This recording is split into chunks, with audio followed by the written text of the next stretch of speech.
વિશ્વમાં ચાલી રહેલા ઇઝરાયલ ઈરાન યુદ્ધની અસર હવે સ્થાનિક સ્તરે પણ જોવા મળી રહી છે। સુરત જિલ્લામાં ગેસની અછતનો લાભ ઉઠાવી કાળાબજારી કરવામાં આવી રહી હોવાનો મોટો પર્દાફાશ થયો છે। સુરત જિલ્લા એલસીબીએ કામરેજના પરબ ગામે દરોડા પાડી 34 લાખથી વધુનો મુદ્દામાલ જપ્ત કર્યો છે અને 8 આરોપીને ઝડપી પાડ્યા છે। વિશ્વમાં ચાલી રહેલી યુદ્ધ જેવી પરિસ્થિતિ વચ્ચે ગેસ અને ઈંધણની અછતનો લાભ ઉઠાવી સુરત જિલ્લામાં કાળાબજારીનો મોટો કૌભાંડ સામે આવ્યો છે। સુરત જિલ્લા એલસીબીને બાતમી મળતા કામરેજ તાલુકાના પરબ ગામે આવેલી ઓમ ઇન્ડસ્ટ્રીયલ એસ્ટેટમાં દરોડા પાડવામાં આવ્યા હતા। અહીંથી પોલીસે 229 ભરેલા અને 153 ખાલી ગેસ બાટલા, 2 આઈસર ટેમ્પો, એક છોટા હાથી, બાઇકો, મોબાઈલ અને રોકડ રકમ મળી કુલ 34,18,000ની વધુનો મુદ્દામાલ જપ્ત કર્યો। તપાસમાં ખુલાસો થયો કે ગેસનો જથ્થો મહારાષ્ટ્રના પાલઘર સ્થિત કોન્ફિડન્સ પેટ્રોલ પંપ ઇન્ડિયા લિમિટેડમાંથી લાવવામાં આવ્યો હતો, પરંતુ નિયમ મુજબ ગ્રાહકો સુધી પહોંચાડવાને બદલે આરોપીઓએ આ ગેસનો જથ્થો ડાયવર્ટ કરી કાળાબજારી શરૂ કરી હતી। 900 થી 1000 રૂપિયાના ગેસ બાટલાને 2,350 રૂપિયા સુધીમાં વેચવામાં આવતો। પોલીસે સ્થળ પરથી 8 આરોપીને ઝડપી પાડ્યા છે, જ્યારે સમગ્ર રેકેટનો માસ્ટરમાઇન્ડ કનૈયાલાલ કલાલહાર ફરાર છે અને તેને વોન્ટેડ જાહેર કરવામાં આવ્યો છે। આ સમગ્ર મામલે પોલીસ દ્વારા કાયદેસરની કાર્યવાહી ધરી તપાસ કામરેજ પોલીસને સોંપવામાં આવી છે।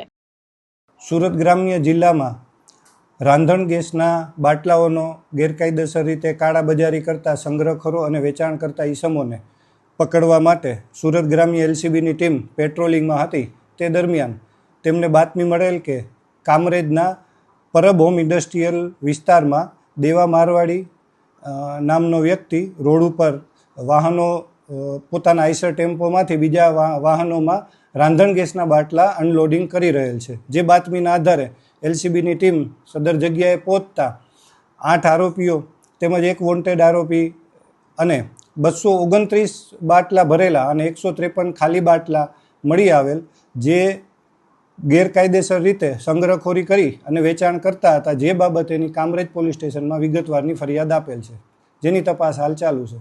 સાહેબ, આ બાટલા ક્યાંથી લાવવામાં આવ્યા હતા અને ક્યાં સપ્લાય કરવાના હતા? આ બાટલા ગો ગેસ એજન્સી છે, ગો ગેસ એક બ્રાન્ડ છે ગેસની, તે મહારાષ્ટ્રમાં નાગપુર પાસેથી આવતા હતા અને અલગ અલગ માણસોને ગેરકાયદેસર રીતે આપવાની પ્રવૃત્તિ ચાલુ હતી। આ જે ધરપકડ જે કરાઈ છે ઈસમને એ લોકો ક્યાં સપ્લાય કરવાના હતા?